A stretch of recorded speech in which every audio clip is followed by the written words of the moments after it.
सिर्फ 3 मिनट में जान लेते हैं देश और दुनिया की आज की प्रमुख खबरें। पुणे के केतन अग्रवाल मौत मामले में जांच ने नया मोड़ ले लिया है। पुलिस का दावा है कि केतन को लोहागढ़ किले से धक्का देकर गिराने की साजिश उनकी दोस्त सिया गोयल और कथित प्रेमी चेतन चौधरी ने मिलकर रची थी। हालांकि हिरासत में दोनों एक दूसरे पर ही आरोप लगा रहे हैं। शुरुआत में इस घटना को सामान्य दुर्घटना माना गया था, लेकिन परिवार की ओर से संदेह जताने के बाद जांच तेज हुई और अब मामला हत्या की आशंका तक पहुंच गया है। राघव चड्ढा ने भगवंत मान से जुड़े विवाद की निष्पक्ष जांच कराने की मांग उठाई है। उनका आरोप है कि आम आदमी पार्टी ने भगवंत मान का पक्ष मजबूत दिखाने के लिए कथित तौर पर फर्जी फॉरेंसिक रिपोर्ट तैयार करवाई। राघव का कहना है कि सोशल मीडिया पर वायरल उस वीडियो जिसमें भगवंत मान पर सिख गुरुओं की तस्वीरों पर शराब डालने का आरोप लगाया गया था, उसे फर्जी साबित करने के लिए कथित लैब रिपोर्ट बनाई गई। सरकार और आम लोगों के बीच अब पासपोर्ट को लेकर नई बहस छिड़ गई है। विवाद तब शुरू हुआ जब विदेश मंत्रालय के एक अधिकारी ने कहा कि पासपोर्ट मूल रूप से यात्रा के लिए जारी किया जाने वाला दस्तावेज है, न कि नागरिकता का अंतिम प्रमाण।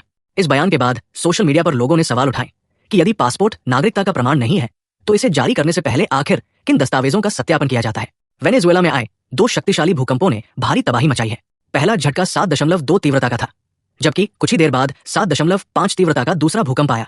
ताजा रिपोर्ट के अनुसार अब तक 164 लोगों की मौत हो चुकी है और 971 से अधिक लोग घायल बताए जा रहे हैं। राहत और बचाव दल अभी भी मलबे में फंसे लोगों की तलाश कर रहे हैं, इसलिए मृतकों की संख्या बढ़ने की आशंका बनी हुई है। हालात को देखते हुए कार्यवाहक राष्ट्रपति डेल्सी रोड्रिगेज ने आपातकाल की घोषणा कर दी है। कोकराझार में एक प्रदर्शन के दौरान एक व्यक्ति पर लोहे की रॉड से हमला किए जाने का मामला सामने आया है। सिर में गंभीर चोट लगने के कारण उसकी हालत नाजुक बताई जा रही है। अभिजीत दीपकी और सीजीपी के प्रवक्ता सौरभ दास ने पुलिस से कड़ी कार्रवाई की मांग करते हुए आरोप लगाया कि अब तक केवल एक आरोपी को गिरफ्तार किया गया है, जबकि घटना में करीब 15 लोगों के शामिल होने का दावा किया जा रहा है। उद्योगों के लिए एलपीजी की आपूर्ति अब सामान्य होती दिखाई दे रही है। हालात में सुधार के बाद सरकार ने औद्योगिक और व्यावसायिक उपभोक्ताओं पर लागू प्रतिबंध हटा दिए हैं। इसके चलते फैक्ट्रियों और कारोबारों को फिर से नियमित एलपीजी सप्लाई मिलने लगेगी। साथ ही बल्क एलपीजी उपभोक्ताओं को भी राहत दी गई है। भारत ने बांग्लादेशी नागरिकों के लिए पर्यटक वीजा आवेदन दोबारा स्वीकार करने का फैसला लिया है।